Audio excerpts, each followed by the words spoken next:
All right, so hi, my name is Mariah Goyanechea, and I'm a senior financial aid counselor with the Office of Student Financial Aid in Tacoma.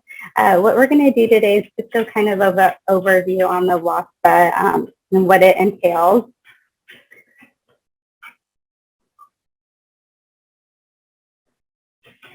So the Washington Application for State Financial Aid, the WASFA, the Real Hope Act passed in 2014, extending the Washington College grants to eligible undocumented students and students with current expired DACA status. If you are eligible to complete this application, you would want to go ahead and complete it on the WASFA website. You can also go onto our financial aid website, and we also have the link on there as well that will take you directly to the WASFA application. And then the WASFA application is available every October as of October 1st. And so what it is a free application online, and it collects demographic and financial information from students and their family. With the 22-23 WASFA, that's the WASFA that is currently available for the next academic year. It is going to ask information about a student and parent's 2020 income information, household information, assets, investments, etc. So what happens is when a student completes a WASFA application, they'll get what's called an expected family contribution. With the expected family contribution, we use this as an index number just to determine what a student would be eligible for. There are two components to the expected family contribution, so a parent contribution and then a student contribution. The WASFA application can be filed during the academic year, but no earlier than the October 1st of the prior academic year for which a student is requesting financial aid. Most colleges do have a WASFA filing deadline, so our deadline is January 15th of every year. If for some reason a student is not able to complete the WASFA application before our priority deadline, we definitely encourage them to reach out to our office because we do have an appeal process that they can go through as well. So students are considered dependent until the age of 24 unless they can answer yes to any of the dependency questions on the WASFA. So if a student is currently married, if the student has a child or legal dependents that they're financially supporting, if the student is an orphan or emancipated or in legal guardianship, if the student is on active duty or a veteran of the military, or if they're designated homeless by a high school counselor or a homeless shelter. Signatures are required on the WASFA in order for it to be valid. So for us to get a valid WASFA, the signatures do need to be on there from both the parent and the student. Some of the WASFA errors that we see in our office would be if a parent is remarried, typically we'll only see one parent on there, but if they are remarried, both the parent and the step-parent information would need to be included on the WASFA. Income earned by parents and step-parents, untaxed income, the taxes paid, household size, number of household members in college, and then real estate and investment net worth. If a student does make an error on a WASFA, we can always correct it. So just make sure that you're reaching out to our office if for some reason there was an error made on it. So once a student completes the WASFA application, what will happen is we'll get the WASFA application here to the school. The students can add up to 10 schools on the WASFA application. And then once we receive the WASFA application, we'll just through to see if there's any verification documents that we're going to request. So it's important that students are checking their UW email. The documents typically go out in February, the document request. And then award offers typically happen in the summertime for the next academic year.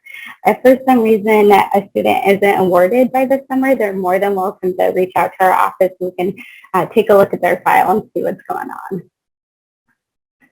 A couple things to remember about the WASFA application is it does need to be filled out each academic year.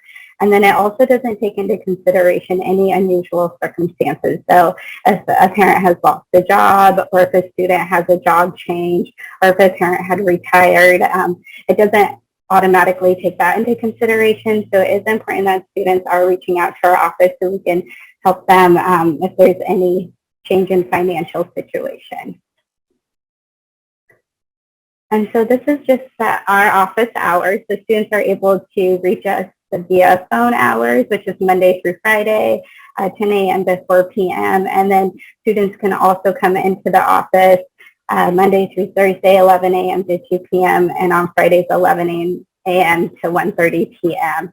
And then I have my contact information. So again, my name's Mariah, and I specifically work with the WASFA application. So you're more than welcome to call our office and ask for me, or even email our office and ask for me, and I'd be happy to help you through the process.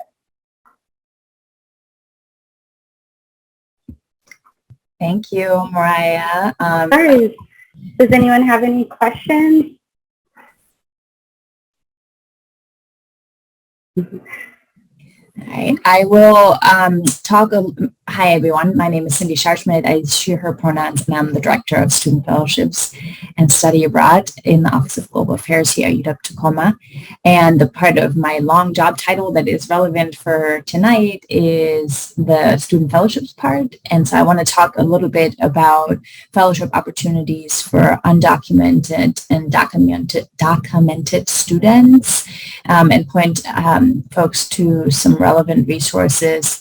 I apologize, I've had a long day, so I'm feeling a little tired, but I will share what I know and then invite students to come talk to me during a one-on-one advising appointment as needed, since a lot of opportunities will be specific to a student's interests and goals. And so a general presentation is a good introduction, but I really encourage students to come talk to me individually.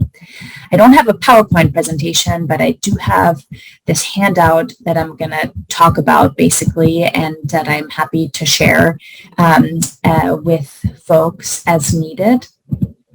And so there's a common misconception that fellowship opportunities require either U.S. citizenship or permanent residency.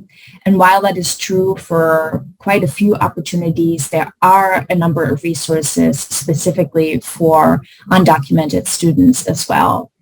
To clarify, Student Fellowships is a unit in the Office of Global Affairs, and I work with UW-Tacoma students and alumni in their applications for competitive fellowships and scholarships. And this is for any students really that are interested in applying for these opportunities. Some students don't necessarily know the terminology or don't know what a fellowship is. So the quick definition is it's basically a fancy way to refer to scholarships, but a slightly more in-depth definition would be that fellowships are merit-based and competitive scholarships that fund a variety of really cool opportunities for students. And again, I'll give a few examples about fellowships that are open specifically to undocumented students, but then I welcome requests for appointments from students. Folks can reach me at tscholar@uw.edu. So I want to just give 3 examples of fellowships that invite applications from undocumented students. The first one is a program called the Mary Gates Research Scholarship. And this is a competitive scholarship for undergraduate UW students who are planning to do research or scholarly work with a faculty member at the University of Washington, but in any field. And it's open to all undergraduate students at the UW, regardless of their citizenship status. So that means U.S. citizens, permanent residents, international students, refugees, asylum seekers, undocumented students. So it's a really great way for students to gain research experience and to receive funding for doing so. There's usually 2 deadlines for the Mary Gates Research Scholarship, one in fall quarter, and then again in winter quarter. The fall deadline has passed for this year, and the winter deadline hasn't been announced yet, but it's typically very early in February. That's one opportunity for undergraduate students. The other 2 examples I want to give are opportunities for graduate school. The next one is the so-called Soros Fellowship for New Americans. This is a fellowship that supports up to 2 years of graduate study in any field for what the program calls New Americans. And these are new Americans who are exceptionally creative and original and have the potential to do really cool stuff in their respective fields. This particular fellowship, among other categories, is open to DACA recipients, but it also is open to immigrants, refugees, children of immigrants, and asylum seekers. So obviously, for the purpose of this particular presentation, I'm highlighting the fact that it's open to DACA recipients. The deadline is typically either at the very end of October or very, very early in November. So the deadline has passed for this year, but for those of you who are thinking about graduate school in the future, keep the Soros Fellowship in mind. You basically apply the fall before you would start graduate school, but you can still apply very early in your graduate education too. And then another graduate level fellowship that is open to DACA recipients is the Ford Foundation Fellowship. These are graduate fellowships that fund PhD programs in an effort to increase the diversity of our country's college and university faculties. So if you're thinking you might be interested in pursuing a PhD in preparation to become a professor, then take a look at the Ford Foundation Fellowship. Their deadline is typically in December, and again, you apply in the December before you would start graduate school.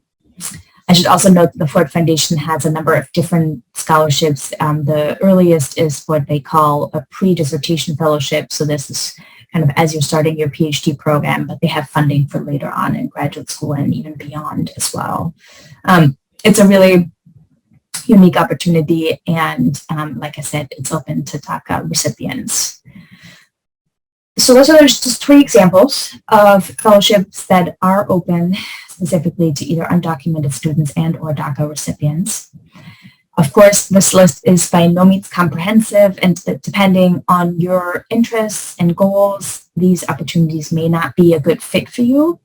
So what I also wanted to share are a few databases that you can use to look for opportunities that may in fact be a good fit for you.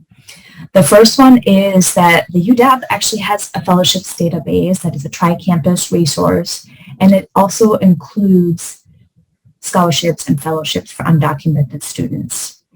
The database can be searched by various categories, including a category called citizenship. And under that category, you can select undocumented to find opportunities that welcome applications from undocumented students. And to give credits to, this database was developed by the Office of Merit Scholarships, Fellowships, and Awards on the UW Seattle campus. But again, it's open to be utilized by students on all 3 campuses. Some of you are familiar with them already, but there's an organization within the UW on the Seattle campus called Leadership Without Borders. They have a number of resources, including a few scholarships that undocumented students in Washington State may qualify for. And then finally, there's a really outstanding organization in the Bay Area called Immigrants Rising that supports undocumented students in a variety of different ways. And they also update annually lists of scholarships, one for undergraduate students and one for graduate students. So that's another resource for folks to look for opportunities that might be a good fit. I will say one caveat about this particular program is that because they're based in California, some of the scholarships that they mention on their website are reserved for students in California or maybe even in the Bay Area.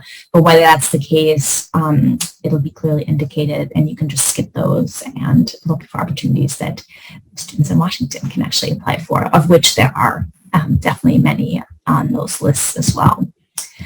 So again, this is just meant to be an introduction and a snapshot of the types of resources that are out there. If you are a student who is interested in applying for scholarships and fellowships, please do not hesitate to reach out to me. Once again, my email address is tscholar@uw.edu, and I'm always happy to meet individually with students, either over Zoom or in person, to discuss more specifics. And I'm also happy, or I always support students in their applications too, meaning I review drafts of application essays, answer questions about the application process. So make sure to utilize the resources that are available. Thank you.